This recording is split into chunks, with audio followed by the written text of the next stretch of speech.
안녕하십니까. 현대투자연구소 송조입니다. 오늘 방송은 내용이 좀 많습니다. 세 가지 주제로 진행해 보도록 하겠는데요. 첫째는 나스닥 성장주와 국내 성장주를 비교해 보면서 국내 성장주의 주가가 나스닥 성장주 대비해서 어느 정도 수준인지 알아보도록 하겠고요. 두 번째는 5월 중에 경기 민감주 조정 가능성, 그리고 마지막으로는 성장주 차별화 논리에 대해서 분석해 보도록 하겠습니다. 기본적으로 이제 경기 민감주들 같은 경우는 5월 중에는 거의 시세가 마무리가 되면서 성장주 쪽으로 다시 또 매기가 집중될 가능성이 높지 않을까 생각됩니다. 성장주들이 만약에 이제 5월 중서부터 랠리가 전개된다면 5월달, 6월달, 7월달, 길게는 한 8월 정도까지도 뭐 가능하지 않나 생각되는데요. 자, 한 세 가지 정도로 요약을 해봤습니다. 5월달 경기 민감주에서 소외 성장주 시대.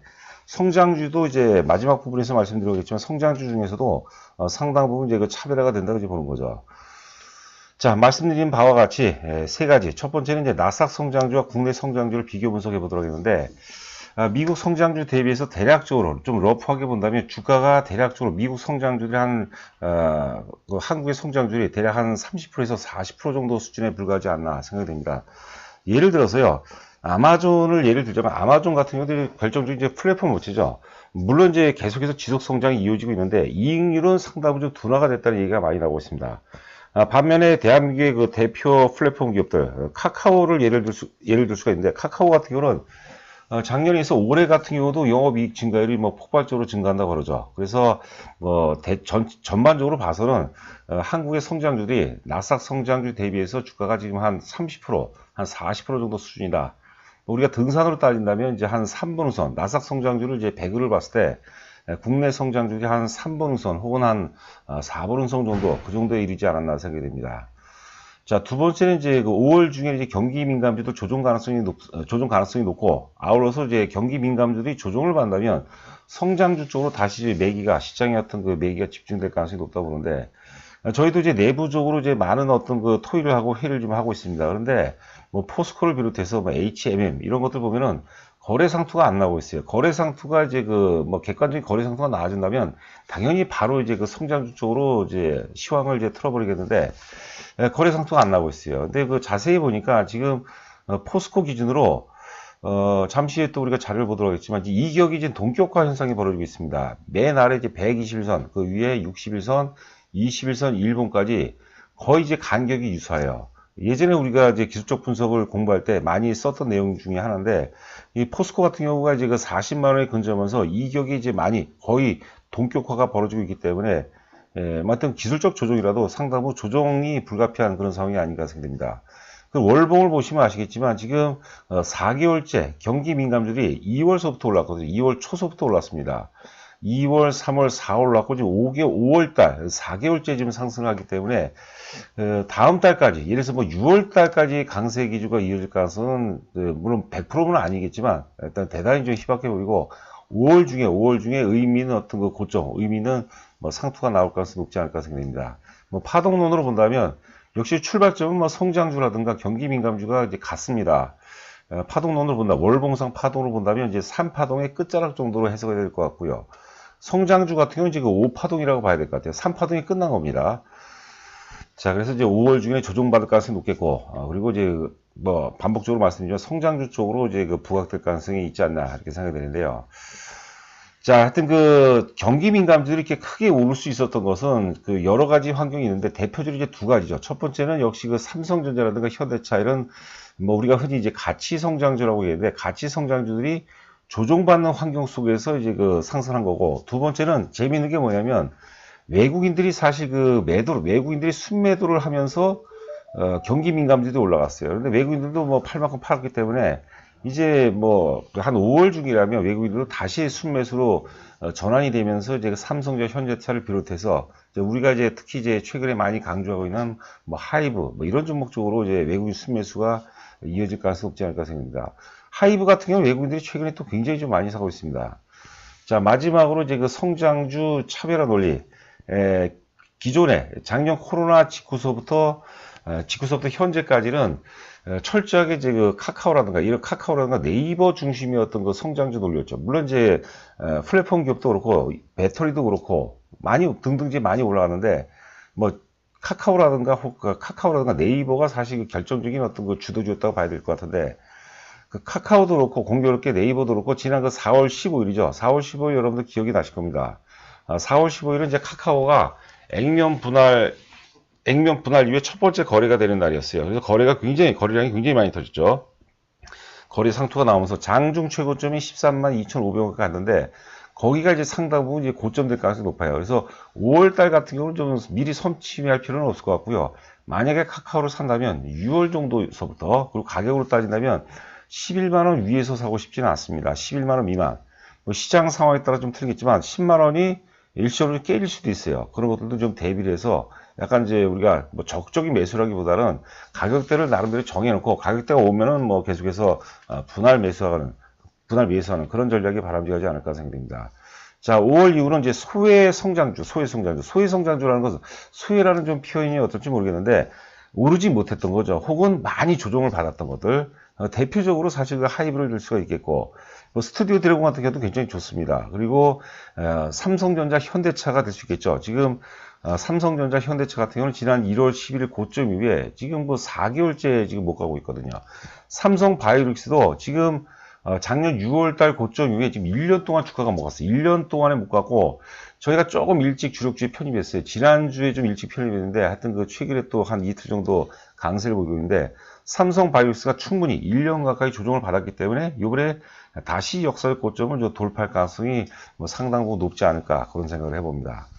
자, 저희 그 회원 가입 관련해서는 방송 맨 끝 부분에 정리가 잘 되어 있습니다. 관심 있는 분들은 맨 끝에서 제가 간략하게 설명을 드리겠습니다. 지금 보시는 그림이 이제 아마존입니다. 아마존이면 미국에서도 사실 그 대표적인 플랫폼 기업 중에 하나죠. 자, 근데 아마존도 굉장히 영업이익률로 따지면 영업이익률이 폭발적으로 증가하다가 최근에 영업이익률이 계속해서 지속적으로 성장이 이루어지고 있는데 다소 좀 정체를 보이고 있다. 그런 내용이 좀 나오는 것 같아요. 여하튼 간에 2015년도 한 $300 정도에서 그 다음에 이제 그 4월달 최고점이 3,500달러입니다. 그러니까 1000% 올라간 거죠. 2015년 300달러를 기준으로 한다면 1000%가 올라왔어요. 보통 이제 1000%가 올라가는 것은 이제 개인적으로 제가 슈퍼 사이클이라고 얘기를 많이 하거든요. 그러면 아마존이 지금 300달러에서 3,000달러, 3,500달러까지 올라갔는데 그 과정 속에서 지금 예를 들어서 카카오는 어느 정도 될까요?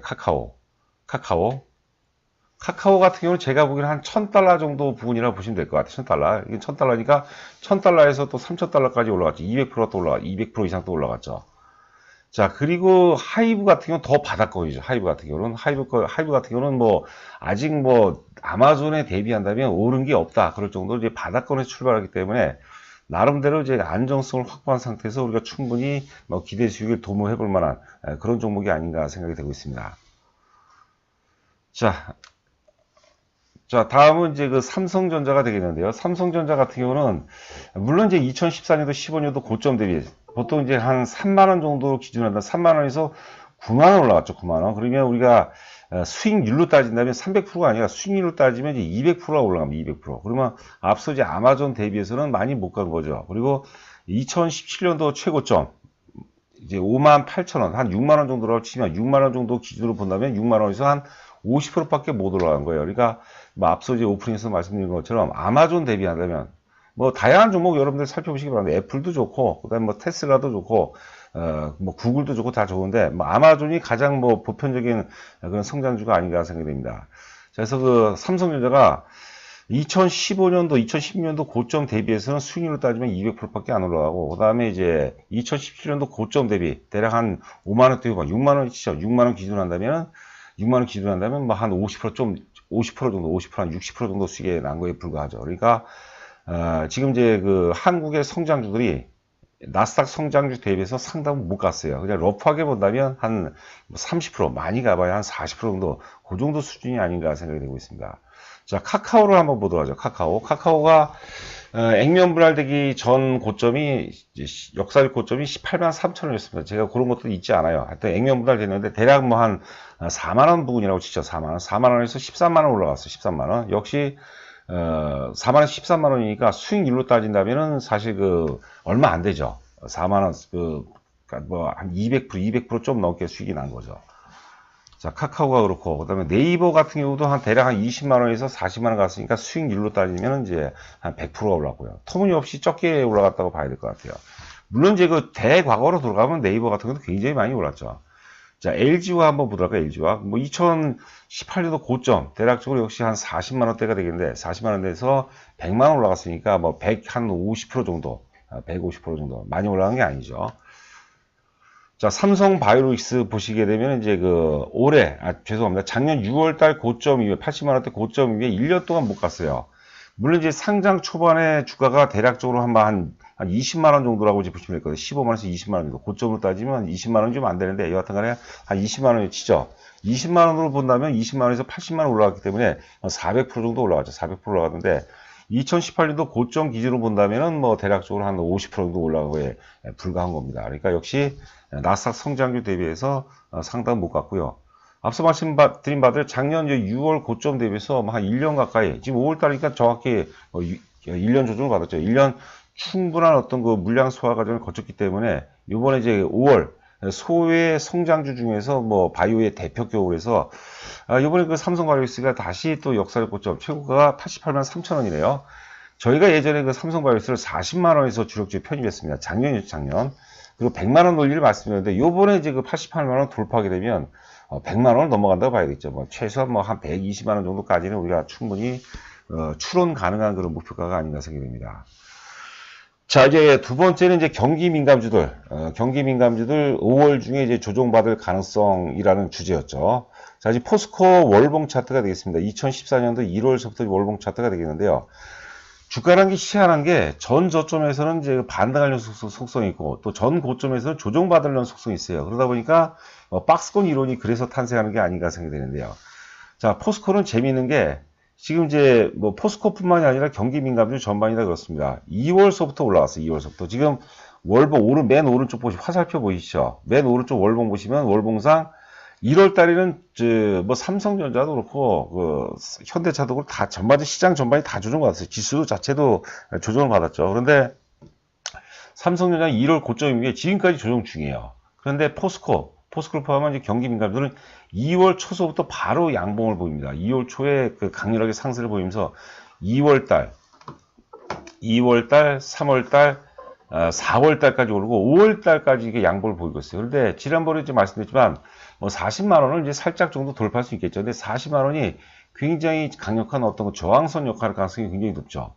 보통 이제 그 대형주들, 중소형주 같은 경우에 뭐 사실 그 한 달만 해도 뭐 어떤 것들은 뭐 1000%까지 올라갔던 거로 사례 있었는데 1000%인가요? 제가 갑자기 또 헛소리를 하지 않나 생각해요. 여튼 간에 대형주 같은 경우가 양봉이, 월봉상 양봉이 이렇게 이 정도 길이로 해서 4개월, 5개월 오른 경우가 굉장히 그 드문 경우가 많습니다. 이 정도라면 제가 보기에는 이제 확률이죠, 확률. 5월 중에 고점을 찍고 이제 본격적으로 조정받을 가능성이 높아요. 그렇다면 5월서부터 조정을 받다면 5월달, 6월달, 기본적으로 한 뭐 7월달까지 조정이고, 그 5, 6, 7월달 조정 동안에 이제 그 성장주들, 가장 이제 우리가 일반적인 삼성전자, 현대차를 들 수가 있겠죠. 성장주들이 5, 6, 7월, 이렇게 그 상승할 가능성이 높다고 보시면 될 것 같습니다.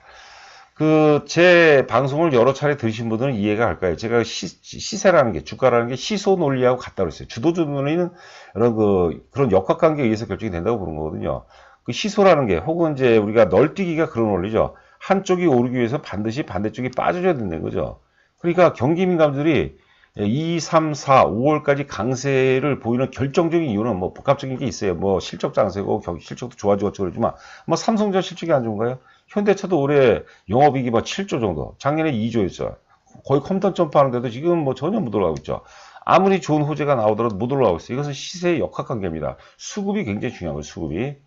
자, 그래서 이런 경기 민감들이 오를 수 있었던 결정적인 이유는 지금 삼성전자, 현대차가 못 오르기 때문이에요.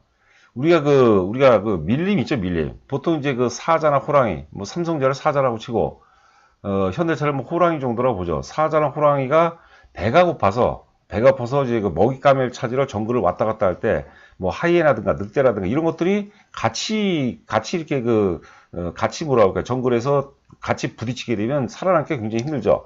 사자, 호랑이가 정글을 지배할 때는 뭐 이런 그 하이에나라든가 뭐 늑대라든가 여우 이런 것들 꼬랑지 내리는 게 상수입니다. 그런데 다시 이제 삼성전자라든가 현대차 쪽으로 이제 매기가 시장의 어떤 스포트라이트가 집중이 되고 매기가 집중이 된다면 포스코라든가 이런 그 경기 민감주는 조정을 받을 가능성이 대단히 높다는 건데 이런 어떤 우리가 또 파동이라든지 월봉 차트를 보게 되면 그럴 가능성이 굉장히 높아요. 그러니까 우리가 보통 주가를 예측 불가능의 영역이라고 그러는데 아주 일정한 메커니즘을 갖고 있어요. 복잡계가 아닙니다. 아주 굉장히 어떤 짜맞힌 어떤 것처럼 일정한 어떤 메커니즘이 있어요. 자, 이번에 HMM입니다. 예전에 그 현대상선이었죠. 현대상선이 역시 그 2월, 3월, 4월 오르고 5월 달에는 다소 탄력이 좀 떨어지는데 지금 월봉입니다. 보시는 게 밑에 긴 꼬리 달았죠. 이게 이제 우리가 옛날에 봉차트 공부할 때 보면은 교수형이라 교수 그 프로페서 교수가 아니라 단두되어 있는 교수형입니다. 교수. 이런 봉 차트가 나올 때는 일반적으로 조정받을 가능성이 높다고 그러는데 우리가 HMM 한 가지로만 경기 민감주를 판단해서 안 되죠. 복합적으로 봐야 되는데 대부분 그래요. 철강, 조선, 기계 대체적으로 다 그렇다고 보는 거죠. 그렇다면 그만큼 조정에 대한 신뢰를 높일 수밖에 없는 그런 상황이다 이렇게 보시면 될 것 같습니다. 자, 지금 보시는 그림은 위에가 이제 삼성전자고 아래가 이제 포스코입니다. 뭐 삼성전자를 놔도 상관이 없고 현대차를 대비해도 상관이 없습니다. 자, 위에 그 삼성전자 보면은 96,800원이죠. 거래 상투된 시점이었죠. 거래 상투 시점. 일단은 그 코로나 저점 이후서부터는 상승을 다 같이 했어요. 코스피, 코스닥이 워낙 많이 빠졌기 때문에 동반 상승했어요. 이때 당시에 경기 민감도 같이 올라갔습니다. 근데 1월 달에 이제 그 조정이 들어오면서 삼성전자도 조정이 들었지만 포스코도 조정을 받았어요. 그리고 삼성전자는 그 조정이 1월의 조정이 현재까지 이어지고 있는 거죠. 현재까지. 그런데 포스코 같은 경우는 1월 달 조정을 끝내고 2월 초가 되자마자 삼성전자, 현대차가 지금 조정받는 그런 순간 속에서 뭐 하이에나든가 늑대, 표범 이런 것들이 정거를 지배하는 거죠. 그러면서 이제 랠리가 계속해서 전개가 되고 있어요. 그러니까 삼성전자, 현대차가 못 오르는 가운데 삼성전자, 현대차도 나쁜 게 아니에요. 옆으로 지금 횡보하고 있죠. 주가가 이렇게 횡보한다는 것은 매도세와 매수세가 팽팽한 어떤 균형점을 이루고 있다 이렇게 보시면 될 것 같아요. 그 균형점이 상승적으로 전환되기 위해서는 포스코가 조정을 받아줘야 돼요. 조정을. 뭐 그 삼성전자 오르기 위해서는 포스코가 조정을 받아줘야 된다. 이 논리는 사실 조금 이제 논리가 좀 떨어지고 삼성전자가 오르게 되면 이제 포스코가 이제 조정 받을 가능성이 없다고 그런 거고 앞서 말씀드린 것 같이 이격이 동격 환상이죠. 맨 아래가 121선, 61선, 21선하고 봉 차트 간격이 그래서 일봉 차트하고 지금 일봉입니다. 보시는 게 일봉 차트와 21선과의 간극, 21선과 61선과의 간극, 그 다음에 61선과 120선 간의 간극이 거의 같죠. 이런 이격이 동격화가 되게 되면 조정이 굉장히 불가피하다. 뭐 그런 이격 동격화 현상이랑 기술적 분석 내용 중에 하나입니다. 분석 기법 중에 이제 하나라고 이제 봐야 되는 거죠. 자, 보시는 그림은 위에가 네이버고 아래가 카카오입니다. 만약 카카오만 조정을 받는다면 사실 조정의 신뢰도가 떨어질 수밖에 없어요. 근데 네이버도 사실 공교롭게 4월 10월 이후에 네이버도 단기 추세가 무너져 버렸어요. 21선이 깨져버렸죠.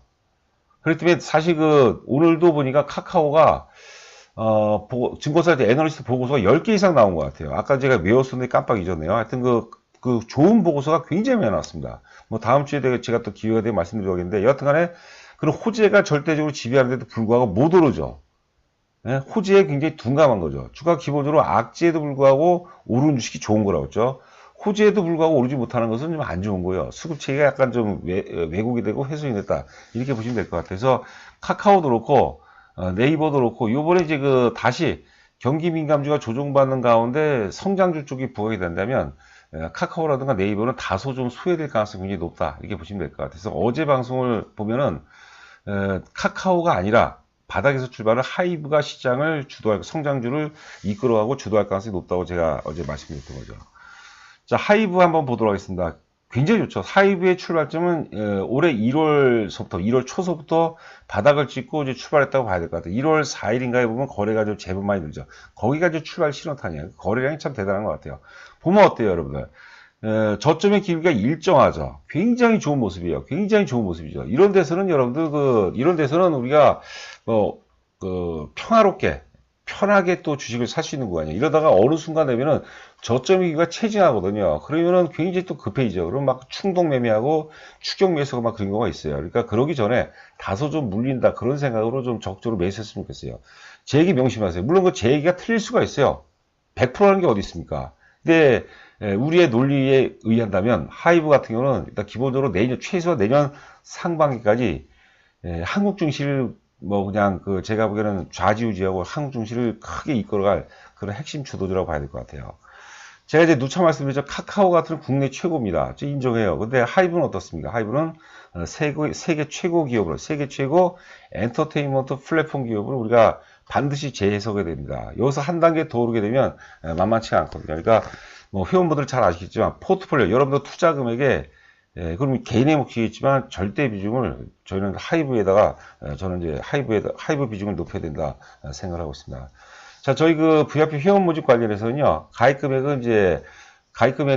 기간이 3개월 단위, 6개월 단위, 1년 단위인데, 기본적으로 이제 유튜브 방송을, 제 유튜브 방송을 오래 드신 분들 바로바로 뭐 400만원 1년으로 하는 경우가 많은데요. 잘 모르신 분들 일단 3개월 하시고, 한 달 정도 해보시고, 한 달 내에, 이거 수익도 나고, 수익 나는 게 굉장히 중요하죠. 일단 수익도 나고, 실력이 있는 것 같다 그러면, 추가로 100만원 넣으시면 이제 6개월로 소급 적용해드리고, 추가로 또 250만원 결제를 하시게 되면 이제 1년으로 또 저희가 소급 적용해서 계산해 드립니다. 정보 제공 내용은 저희가 문자 발송을 해드립니다. 하루에 딱 기본적으로 3번 문자가 나가요. 그리고 이제 새로운 추천주가 나가거나 혹은 이제 매도 사인이 나갈 때, 장중에 매도할 때는 이제 긴급 문자로 나가죠. 여하튼간에 문자만 보고도 충분히 매매할 수 있도록 저희가 계속해서 또 진화 발전하고 있습니다. 처음에 이제 가입하시게 되면 이제 요 계좌번호고, 저희 법인 계좌번호고, 제 전화번호인데, 입금하시고, 저한테 조남을 문자로 좀 보내주시면요. 제가 인사 말씀드리면서, 초기에는 이제 잘 헷갈린 경우가 많이 있거든요. 그러니까 제가 헷갈리는 부분들 제가 상세하게 설명드리고, 특히 종목도 저희가 요약을 해서 문자로 보내드리는데, 문자로 보는 거하고 제가 또 직접 전화로 말씀드리고 좀 차이가 있을 것 같아요. 그래서 가입 초기에는 제가 인사 말씀과 함께 하여튼 저희 핵심주 중심으로 우선순위별로 해서 자세하게 설명을 드리도록 하겠습니다. 자, 한 주간 고생 많으셨고, 저는 또 다음 주에 여러분들 찾아뵙도록 하겠습니다. 감사합니다.